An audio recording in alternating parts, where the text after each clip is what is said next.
Et parlant d'une gang de poches, élection municipale! Avec tu l'as nous compter. Non. Aïe, aïe. Les couteaux volent pas aujourd'hui. OK, actualité municipale, enfin, au sujet dont vous vouliez réellement parler après 49 minutes d'enregistrement. Donc, on est en élection, assurez-vous, là, et de la façon que je comprends comment ça fonctionne, il y a plein d'organismes qui sont responsables de vous faire voter dans votre municipalité. Donc, assurez-vous que vous avez le droit de vote, informez-vous et assurez-vous que vous pouvez voter à l'élection municipale du 7 novembre prochain. On voulait parler de quelques thèmes là, sur le rôle des municipalités aujourd'hui. On va aborder le thème de la vie culturelle et de la langue, les gars. Donc, les partis de plusieurs villes s'engagent sur cette question. Par exemple, à Projet Montréal, on promet de soutenir la création de petits lieux de représentation pour revitaliser la culture montréalaise. Et à Québec, Marie-Josée Savard, qui est dans son équipe, qui est comment on dit ça, la dauphin de Régis Labaume, on pourrait dire, mais aussi la culture de l'Avent dans son programme électoral. Mais j'ai le sentiment, les gars, que c'est pas le sujet actuel à Québec. Est-ce qu'on parle plus de tramway cette semaine? Parlez-moi de l'ambiance à Québec. Est-ce qu'il y a quelqu'un qui s'élève enfin au-dessus de la masse? Ben, il y a eu un sondage. Là, je l'ai même pas vu, moi. Hein? Dans les conversations privées, j'ai pas vu. Je suis curieux de savoir c'est qui. Je peux-tu deviner? OK, attends. Je vais essayer de deviner. À nos conversations privées et à la phase d'enterrement de Denis et à sa volonté... Non. Ça, par exemple, non. Non. J'ai l'impression que Denis est en train de... Denis, parce qu'il passe les élections, mais dis-moi que Clément va être heureux avec le dernier sondage. Est-ce que c'est Bruno Marchand qui est en avance? Clément va gagner son élection. C'est ma prédiction. Bon, je vais faire le disclaimer pour commencer. On va être tous plus à l'aise de travailler. Là, je veux que tout le monde soit au clair. Très à l'aise. En fait, je suis bien mieux avant le disclaimer. C'est quand il va faire un disclaimer. Sur mon blog en fin de semaine, j'ai expliqué que j'ai choisi dans cette élection-là de m'impliquer dans l'équipe de Bruno Marchand. D'ailleurs, il faut que je vous dise, les gars, que je redécouvre dans cette élection le plaisir de la politique. Là. Les dernières années, j'ai fait un petit peu une pause de politique partisane, puis les années d'avant ont été particulièrement ardues au PQ. Là, j'ai du fun vraiment. Ça redonne le goût là, d'être impliqué puis de donner un coup de main. Donc, ça fait le plus grand bien. Cela dit, oui, je suis impliqué dans l'équipe dans la campagne de... T'avais pas dit que t'étais malade, François, puis tu buvais juste de l'eau, c'est ça? Les malades boivent de l'eau. Je suis content de savoir que tu te sens mieux. Ouais. Et donc, c'est ça, je suis impliqué dans la campagne. Puis oui, ça serait vraiment merveilleux qu'en plus d'avoir retrouvé le goût de m'impliquer, je puisse découvrir le goût de la victoire. Ouh. Donc, c'est ça. Fait que j'espère que le sondage laisse croire que ça va dans la bonne direction. Mais on n'est pas rendu à la ligne d'arrivée pantoute encore. Oh, qu'on va faire une heure de balado encore. Que vous allez continuer à le travailler comme ça. Mais juste pour nos amis montréalais qui savent peut-être pas... On comprend pas, ouais. Il y a un peu de contexte, les gars. Là. Je vous explique un peu le dernier sondage. C'est que, en gros, il y a 5 candidats. Il y a 5 partis. Il y a Marie-Josée Savard, qui est la dauphine de Régis Labaume. Il y a Bruno Marchand, qui est un nouveau, qui est arrivé du milieu des OBNL? L'ex-DG de Centraide, c'est ça? L'ancien DG de Centraide. Il y a, comment il s'appelle, Gosselin, que j'ai oublié son prénom. Jean-François. Jean-François Gosselin. Jean-François Gosselin, c'est ça, qui était... Fait que ça, c'est un peu là, le trio qui s'est dégagé, qui s'est détaché. Okay. Ça va se jouer entre ces trois-là, assurément. On peut dire ça sans trop de risque de se tromper. Il y a Jackie Smith, qui est pour... un parti de gauche que je ne serais pas capable de nommer. C'est beaucoup de gens de Québec solidaire qui sont là-dedans, c'est ça? Oui, c'est comme les QS au municipal. Puis, il y a un autre parti qui arrive toujours avec plein de bonnes idées qui sont prises par les autres. Démocratie Québec, Jean Rousseau. Okay. Ça, c'est le parti qui arrive avec les bonnes idées, qui ne marchent pas quand eux autres y arrivent avec, mais que les autres font une élection complète avec l'élection d'après, 4 ans plus tard. L'ancien RMQ, ça, ce que tu décris, bref. Ouais, c'est dans la lignée de la suite du RMQ, ouais. Donc, c'est eux qui sont arrivés pour la première fois avec le tramway, en fait. Puis là, on ne parle que de ça. Aujourd'hui, c'était le gros sujet. Là, qui est premier là-dedans? Là? C'est quoi le sondage? Ben là, la première, c'est encore Marie-Josée Savard. Ce qu'elle a dit, le momentum est vraiment du côté de Bruno Marchand, qui est en forte progression. Donc voilà, puis je pense que cette la façon dont la campagne de Marie-Josée Savard se passe actuellement, c'est plutôt immobile. Quand on regarde les coms, quand on regarde un peu les sujets qui sont amenés, moi je pense, là, je vais encore de ma politique fiction. Je pense qu'elle est dans un immobilisme actuellement qui est en train de lui nuire. Puis Okay. Marchand va passer à côté parce qu'il est dynamique, il a des vraies idées, il a vraiment une attitude fonceur, il démontre du leadership. Je pense que ça plaît. Aujourd'hui, j'écoutais le retour. Imagine, il y a eu un débat à Radio X. Aujourd'hui, d'ailleurs, ça faut en reparler. Là. Il y a eu un débat à Radio X aujourd'hui entre les différents candidats. Puis tous les animateurs, il y était 5 animateurs de Radio X qui parlaient du débat par la suite, qui donnaient leur point de vue. Puis ils ont tous donné, chacun leur tour, ils ont donné Bruno Marchand gagnant du débat. Puis ça fait mal parce que la ligne de la station, c'est de dire nous autres, on est pour Jean-François Gosselin. Oh, ouais. Ça a été, pour le faire dire ça, là, ça veut dire qu'il y a quand même quelque chose qui se passe. Ce qui me fait dire que ça sent bon pour Bruno Marchand. Fait que voilà, ça vous donne une idée là, de ce qui se passe dans l'élection à Québec. Mais tu sais, peux-tu me permettre juste un petit truc rapidement? Là, vas-y. Pour expliquer pourquoi je suis si dur avec Marie-Josée Savard. C'est que, tu sais, je regardais, là, par exemple, des trucs du genre, OK, tu sais, quand on regarde les enjeux qui sont mis de l'avant par les familles québécoises dans un contexte municipal, d'élection municipale, là, on voit des trucs du genre, OK, ben, selon révèle les résultats, blablabla. De la lecture en direct. OK, ils veulent favoriser le bien-être des enfants de moins de 5 ans, remédier à la situation pour les familles qui ont besoin de logement, accès à des parcs sécuritaires, des services de garde de qualité, soutien aux organismes communautaires. Tantôt pas. Puis là, genre, ça, c'est ce que un sondage disait qui étaient les priorités des parents dans un contexte municipal. Mm-hmm. Puis quand tu regardes l'infopub, ils ont vraiment, là, il y a un hublot, contenu promotionnel dans le journal de Québec qui a été acheté par l'équipe Marie-Josée Savard dans le cadre de l'élection. Puis voici les dossiers qu'elle met de l'avant. Une ville plus inclusive, dynamiser la capitale, comment vivre à Québec et devenir un lieu de rassemblement encore, qui nous ressemble encore plus. Tu sais, ça dit rien. Puis quand tu lis, ça dit encore plus rien. Fait qu'il n'y a pas de proposition. On dirait malheureusement, ils ont trop tablé sur le fait que c'était la Dauphine. Moi, je pense qu'elle s'est positionnée dans ce cas-là comme étant encore une conseillère de la bombe. Fait qu'au point de vue du leadership... Intéressant. Juste pour préciser, puis je suis désolé Clément de aussi te couper dernière fois, mais si je comprends bien ton point, Denis, c'est comme si vraiment, c'est ce que je retiens, il pensait qu'il voulait faire un coder, on allait sur all-in sur la personnalité, on allait jouer safe sur le reste, puis on allait surfer là-dessus. Ouais. Puis tu sais, il n'y a aucune audace, il n'y a rien, ça lève pas. Très plutôt déçu. J'aurais aimé avoir le goût de voter pour elle, mais je sais même pas c'est qui. Moi, on est rendu à 9 jours de l'élection. Je ne sais même pas c'est qui cette femme-là. Alors qu'il y a un parfait inconnu que maintenant j'ai une très bonne idée. On va laisser Clément s'exprimer. Il va partir sinon. Mais je veux dire, écoute. Comme simple païen, je suis quand même représentatif. Moi, écoute, je te trouve un peu dur. C'est dire qu'il est païen, franchement. Non, pas à l'égard de dire qu'on est païen, c'est dur. C'est pas par rapport à lui-même que je le trouve trop dur. C'est même ça, c'est plutôt complaisant. Mais, tu sais, moi je découvre là, la politique municipale plus les différences.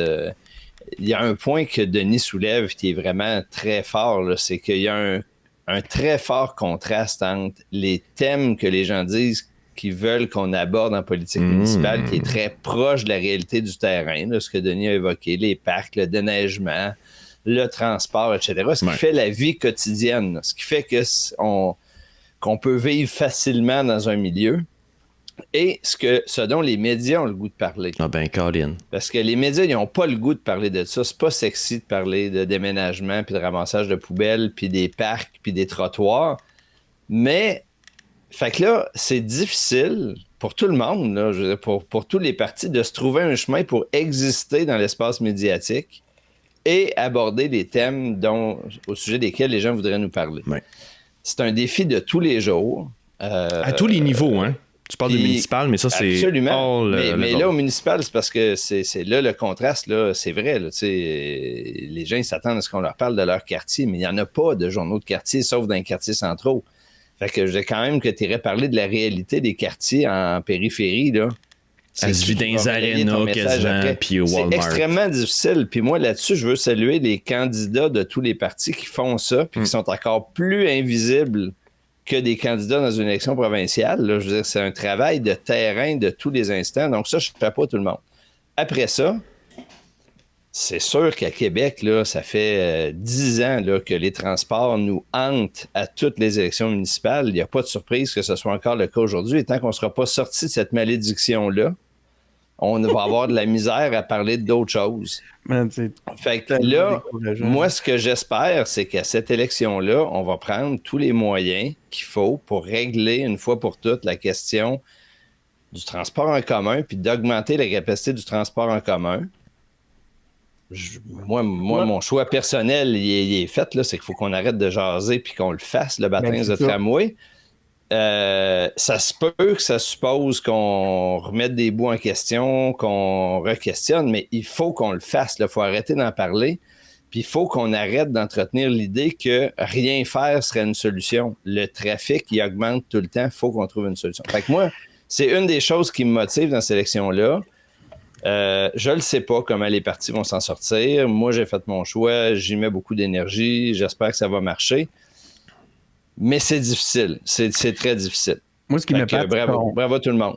Ce qui m'épate, c'est qu'on fasse campagne sur des décisions qui sont déjà prises en disant en faisant comme si la décision était encore à prendre. Ils ont annoncé le troisième lien, ils ont annoncé le tramway. Oui, mais pourquoi ils en parlent? Non, mais pourquoi ils en parlent? Parce que ça vient au point des médias tantôt? Mais non, mais... OK, là, il y a un piège. Je suis d'accord avec toi, là. Ben, je pense que je suis d'accord avec toi, si j'ai bien compris ce que tu as dit. Non, mais c'est que faut justement qu'on sorte du pour ou contre tout le temps, là. C'est ça. Ça, c'est un piège dans lequel la démocratie récente puis les médias qui veulent simplifier les messages nous amènent, là. Je veux dire, autant sur le troisième lien que sur le tram, plus on oblige les gens à être dans un camp, là, puis de choisir tout ce qui va avec le camp. Là, moi, je pourrais être juste ami avec des gens qui sont pour le métro, puis je pourrais juste être ami avec des gens qui sont contre le troisième lien. On va pas avancer. Faut qu'on se permette de dire qu'on est pour un projet à condition que, puis qu'on est pour un projet sur des améliorations. Puis il faut qu'on arrête de catégoriser tout le monde. Je veux dire, la démocratie, c'est aussi d'améliorer les projets au fur et à mesure qu'ils avancent. Voilà, d'arrêter de dire, vous avez dit oui, c'est ça. C'est la notion d'amélioration, puis de dire travaillons avec notre réalité. Je trouve ça débile qu'on fasse une élection complète en mettant comme enjeu. On essaie de faire une question à l'urne avec des décisions déjà prises. De dire, moi, je suis contre le troisième lien qui va exister. Donc, c'est quoi cette Mais attends une minute. Puis explique-moi, parce que je parle à Québec. Qui choisit ça? Quand tu dis on, c'est-tu les médias, comme dit Clément? C'est-tu les candidats eux-mêmes? Qui choisit ces débats-là, d'abord? Il y a différentes lignes de pensée, puis c'est vrai, c'est intéressant de voir de où ça vient, cet aspect-là, mais l'idée ici, c'est comme de dire, c'est plus une façon c'est rendu des symboles pour illustrer des modes de vie et des systèmes de valeurs, plus que d'autres choses. Les gens qui sont contre le troisième lien ont un style, sont dans un groupe, sont dans un schéma de valeurs qui les unit, et ceux qui sont contre sont... Puis c'est plus une façon de dire, moi je suis un pour, moi je suis un contre, puis c'est le même qui s'entrechoque. Au final, personne ne nous parle réellement du crise de troisième lien. Ils sont juste en réalité... Tu as la même affaire au provincial avec l'identification culturelle nationaliste avec la CAQ, puis plutôt gauche, écologiste, QS. Tu as la même... C'est défini comme étant la politique d'identification culturelle. La culture war avec les démocrates et Fox News et les républicains aux États-Unis, ça nous impacte aussi. Puis peut-être que c'est ce que vous vivez à Québec aussi, hein. Oui, mais tu sais, sur tous ces sujets-là, tout le monde a sa responsabilité. Là, on peut pas nier que les partis vont s'en servir, puis là, ça va être encore plus le cas dans les 10 prochains jours parce qu'il faut distinguer les partis puis les propositions pour que les gens soient capables de choisir au bout. C'est vrai des groupes de pression. Tu sais, à Québec, là, si tu as le malheur de dire que tu es ouvert au troisième lien, ben tu te ramasses une gang de gens contre toi instantanément. Tu as le malheur de dire que tu voudrais améliorer le projet de tramway, les gens disent, ben non, tu peux pas faire ça, ça va amener une remise en question. Ça affaiblit la position. Oui, c'est ça. Est-ce qu'on peut sereinement parler de des sujets comme ceux-là puis se dire qu'il faut que ça aménage, qu'il faut tenir compte des points de vue de la périphérie puis du centre, etc. Puis ce que vous dites, ça m'évoque aussi tout le débat qu'on a eu avec la vague des menaces contre les candidats, les députés. Ça a été un sujet un petit peu avant les vacances sur le fait qu'il y a des gens qui ne se représentaient pas dans les prochaines élections, au fédéral aussi. Moi, ce que tu dis, Clément, moi, ça m'évoque tout de suite l'époque de merde où on est, où dès qu'on prend position sur quelque chose, on va se faire attaquer, puis ça va être des messages de haine non-stop. Ça nous démotive à faire ce que tu cherches, là. Ben, écoute, moi, je l'ai expliqué dans mon texte sur mon blog, puis là, je peux pas savoir comment ça se passe dans les autres équipes. Moi, ce qui m'a convaincu de donner du temps dans cette campagne-là, c'est que la culture à l'intérieur de l'équipe est une attitude d'écoute. Les réunions auxquelles je suis, j'ai jamais eu autant d'ouverture d'esprit à écouter les points de vue opposés, à débattre des points de vue, puis à se rallier après ça à la position qui est prise. Moi, personnellement, dans mon histoire de parcours de militant, c'est marquant. Puis je pense que ça va transparaître dans la manière d'aborder des sujets. Puis tu sais, la question du troisième lien, c'est une question sur laquelle j'ai discuté avec Denis depuis le début. On s'amuse un peu en interne en disant non, notre position sur le troisième lien est très claire, c'est qu'on ne prendra pas de position maintenant. Mais c'est une position difficile médiatiquement par les temps qui courent de dire ma position, c'est que je défends que c'est pas un bon moment pour prendre une position, d'expliquer son raisonnement, parce que si tu as 20 minutes pour expliquer pourquoi tu le fais pas, c'est une chose. Mais quand les médias te donnent 10 secondes pour expliquer pourquoi tu juges que c'est prématuré de prendre position, c'est extrêmement difficile. Est-ce que ce sera un pari gagnant ou pas? Je le sais pas. Mais moi, cette idée-là qu'il faut dépolariser puis qu'il faut faire de la place pour de l'écoute puis des points de vue opposés, malgré la difficulté, moi ça me séduit. En fait, deux, trois affaires là-dessus. Moi, puis on n'a jamais été au bout de cette discussion-là où on s'envoie plus des petites blagues que d'autres choses. Mais moi, je pense qu'il y a un danger dans une prise de position comme celle-là, mais dans le contexte actuel, à cause, entre autres, de ce que je disais avant, puis je pense qu'il y a une intelligence collective qui s'installe, qui est réelle, qui est celle de dire « Hey, ces projets-là, ils vont avoir lieu. » là. Je pense qu'il y a une grosse partie de l'électorat en ce moment qui a un peu évacué ça comme étant justement une potentielle question à l'urne, le troisième lien, tramway, tout ça. En réalité, les gens le savent que ça va avoir lieu. À un moment donné, c'est quoi tu fais? Tu te nuis, tu votes pour quelqu'un en qui tu n'as pas confiance parce qu'il se positionne sur de la politique fiction. C'est pas une bonne idée, puis je pense qu'il y a un bon sens collectif qui s'exprime dans ce contexte-là. Donc, oui, à quelque part, il y a une position là-dedans où vous avez une chance, vous êtes chanceux. Le danger, quel il est? Celui que moi j'identifie de botter un peu en touche dans ce contexte-là, c'est qu'on sait en réalité, qu'on sente très bien en réalité c'est quoi le point de vue du candidat et du parti sur les deux grands sujets. Et qu'on a l'air de le cacher. Et qu'après, tout simplement, il a juste l'air d'un crosseur. Il a juste l'air de quelqu'un qui veut pas, qui dit l'inverse de ce qu'il pense. Puis ça, c'est un danger pire. On l'a vécu avec d'autres, hein? C'est un danger pire que de prendre position. À pas avoir l'air honnête. T'es bien mieux de prendre position. Dans bien des cas, t'es bien mieux de prendre position, pas être d'accord, pas mettre une partie ou un volet, un pourcentage de la réflexion de l'électorat, de ton électorat acquis un petit peu contre toi, mais au moins, il respecte l'individu. Là, heureusement, ça ne vous arrive pas dans cette élection-là. Mais c'est des positions, c'est ça. C'est difficile, puis la dynamique et le rôle des médias dans la conduite de la campagne est vraiment très différent au municipal. Puis là, je ne sais pas, à Montréal, c'est pareil. Mais tu sais, à Québec, on voit bien là, que la dynamique média est très différente d'il y a quelques années aussi. Là. La force des médias n'est plus la même. Le Journal de Québec prend un espace absolument considérable. Ah oui, le Journal de Québec est... Le soleil doit être mort, j'imagine, comme influence. Ben, mort, non. Là, mais disons, ils sont en repositionnement, puis ils cherchent un peu, puis il faut qu'ils trouvent des façons de le faire. Mais tu sais, c'est ça, le climat média fait que si déjà à Québec, c'est un peu particulier comme dynamique dans une élection municipale, je peux imaginer assez aisément que des élections municipales dans des milieux ruraux, là, ça doit être assez particulier comme campagne à mener. Mais ça amène une question que je voulais vous poser. François, nomme-moi un enjeu important. Attends, garde ta question parce que je veux juste faire 5 secondes de millage sur ce qu'a dit Clément. Tu peux pas faire une campagne. Moi, je chiale beaucoup ce temps-ci que les médias me découragent et les médias sociaux me découragent, mais tu peux pas, faut prendre acte de la réalité.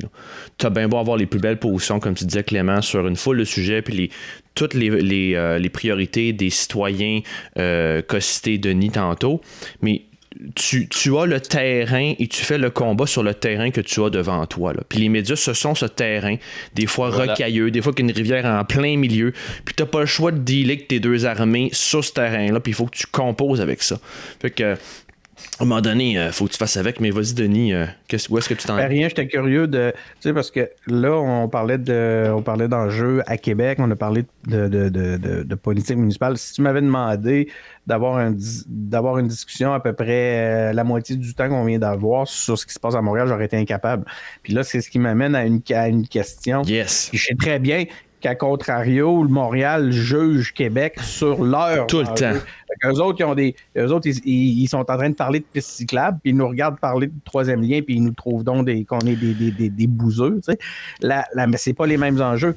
On n'a pas d'enjeu. On n'a pas d'enjeu, Denis. Je vous pose une question.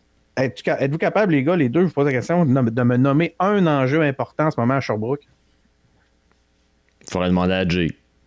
Vous savez pas. Êtes-vous capable de m'en nommer un à Longueuil? Personne. Le parc, avec le parc qui voulait raser avec les animaux. Il y a un parc. Ah, puis ça fait l'objet d'un. Ça a fait un peu d'actualité quand même. Ouais. Mais écoute, tu as un point, Denis, sur le fait qu'effectivement, si on voulait avoir une vision d'ensemble de la ville, c'est-à-dire du milieu municipal au Québec, puis du rôle, on a du chemin à faire. De toute façon, il y a des milliards qui sont dompés à Québec aussi. Vous en avez des enjeux, là. Des milliards pour le tramway, des milliards pour le troisième lien. On n'a pas ça à Longueuil, dans le parc des animaux. Là. Mais tu sais, encore une fois, là-dessus, on n'a pas trouvé les façons de faire lever ces enjeux-là puis cette vision-là du municipal tellement. Tu sais, là-dessus, Catherine Fournier, dans son dernier livre, avait quand même un effort de dire les milieux municipaux sont un moyen pour former des gens qui vont avoir une compréhension de la politique puis une vision locale qu'ils vont pouvoir amener par la suite, etc. Il n'y en a pas eu tellement de prise de position comme ça. Parce qu'il y a des organisations, tu sais, il y a des organisations d'économie circulaire qui sont ancrées dans les municipalités puis qui sont des représentants de chacune des municipalités qui travaillent ensemble à développer des choses. Moi, mon point là-dessus, Denis, je pense que tu as raison, c'est on devrait travailler plus le travail en collaboration des municipalités entre elles. Dans les dernières années, on a donné des pouvoirs aux municipalités pour en faire des gouvernements locaux à part entière. On leur a donné des nouveaux pouvoirs. Ça serait à l'heure de les utiliser, de se les approprier puis d'imaginer des réseaux de villes qui vont développer des expertises, puis des collaborations, puis des partages d'expertise, là, certainement. Je ne pense pas que ça va faire... Je pense que ça va faire aucune espèce de différence. Je pense qu'on ne peut pas évacuer la question des médias. Vous êtes dans un microcosme presque unique au Québec. Je nommerais... Vous étant qui, là? À Québec. Je nommerais le Saguenay est similaire à ce que vous avez comme microcosme médiatique. Le Bas-Saint-Laurent-Gaspésie est similaire. Mais pour le centre, genre Trois-Rivières, le Grand Mont, peut-être l'Abitibi doit avoir ce même microcosme aussi. J'imagine que Chicoutimi également quand t'es plus enclavé. Il n'y en a pas de ces enjeux-là à Sherbrooke probablement, puis à Longueuil, parce que c'est quoi les médias? Les gros médias qui atteignent 80-90% des foyers à Sherbrooke, qui atteignent 90%, puis vraiment qui communiquent des messages de masse à Longueuil, il n'y en a pas. Là, t'es encore dans le mystère Québec. Non, je suis pas du tout dans le mystère Québec. Je suis dans prendre en compte l'écosystème médiatique. Puis c'est une autre game totalement à Longueuil puis à Sherbrooke et à Montréal à cause des médias qu'on a, puis de comment tu peux communiquer. T'as bien beau avoir les plus belles positions du monde. Si ton meilleur moyen de les communiquer, c'est par des petits pamphlets ou en personne, ça va pas bien, c'est difficile, puis c'est go figure qu'après ça, c'est normal, qu'après ça, c'est des concours de personnalité puis d'impression vraiment générale. Si t'es capable de communiquer après à rien sur tes différences puis ton positionnement avec d'autres, à Québec, vous avez une chance, puis je trouve pas que c'est un mystère. C'est très normal ce qui se passe. Vous avez plus un microcosme médiatique. Vous pouvez avoir ces débats-là. Puis en plus, ils sont nationaux, vos débats en ce moment, avec les grands thèmes et les milliards investis. Là. Fait qu'à Montréal, on n'a pas ça. À Montréal, nous autres, on a une course nez à nez entre deux personnalités. Puis moi, ce qui m'a surpris à Montréal, puis je suis curieux de savoir vous avez entendu. Vous avez un troll aussi? Vous n'avez pas un troll? Ben oui, on a un troll là, avec il y a eu quelques petits micro-scandales, mais je pense pas qu'il y a un grand impact. Il y en avait un qui sortait de sorte de patente juste pour essayer de se faire voir un peu. Là. L'élément qui m'a surpris, c'est la diversité des positions, des propositions de l'équipe Coder, où on a vraiment été tant sur le terrain plus progressiste de Projet Montréal que dans le plus traditionnel de ces grands projets. Donc, un nouveau Denis Coderre peut-être, mais en tout cas, on était plus, un peu plus... on a saupoudré un peu à toutes les positions de tous les électeurs. Ce qui fait au final qu'il n'y a pas vraiment d'enjeux qui ont sorti. On a un peu deux offres qui sont presque similaires et là, on rentre plus dans la guerre d'identification culturelle et l'identité, là, les leaders, qui sont les deux leaders, puis qui sont les personnalités. Puis c'est ce qui va faire une différence. Outre, vu qu'ils sont à 36% les deux à quelques jours du vote, qu'est-ce qui va faire la différence? Ben, la mobilisation. Le terrain. Puis c'est sûr que là-dessus, je connais peu les machines municipales, mais mon in, c'est sûr, je comprends que Projet Montréal, avec l'expérience des gens qui sont là-dedans au municipal, au fédéral, c'est sûr que je miserais déjà plus sur l'équipe de Projet Montréal que Coder. Puis ça, si je peux me permettre, je vais faire un pont vers Québec parce que c'est justement un danger que j'identifiais à Clément ce matin, pour lequel il m'a encore reviré du revers de la main. Là. C'est son sport favori, ça. C'est mon plaisir matinal, Denis. C'est son plaisir matinal. Il me casse au petit matin. Ça le revigore. Ça le revigore, ça le met de bonne humeur pour le reste de la journée. Un café et une claque à Denis, il n'y a rien de mieux pour partir la journée. On va partir à un nouveau slate Patreon juste pour ça. Le point était que c'est bien beau l'élan de Bruno Marchand, sauf que si il arrête puis il pense que son élan va l'amener jusqu'à la victoire actuellement, il va avoir une mauvaise surprise parce que ça va jouer sur la sortie de vote, puis la sortie de vote, elle sera pas en sa faveur. Fait que ça, pour ça, ce que je recommande fortement à la gang à Clément, c'est de continuer à faire preuve d'audace puis à proposer. Parce que s'ils ralentissent en ce moment en pensant que leur élan va les amener en haut, ça va les amener peut-être d'un sondage en haut, mais ça ne les amènera pas à la victoire. Mais là, tu me fais un peu dire des choses que j'ai pas dites. Là. J'ai pas dit que la sortie de vote n'était pas importante, Denis. Là. Je rappelle, j'ai fait... Je veux qu'on fasse une saisie d'écran puis qu'on la mette sur le site. On n'est pas là pour régler des affaires personnelles publiquement, Denis, désolé. Nos problèmes personnels publiquement. Non. Ce que j'ai dit, c'est qu'on n'est pas rendu... On n'est pas...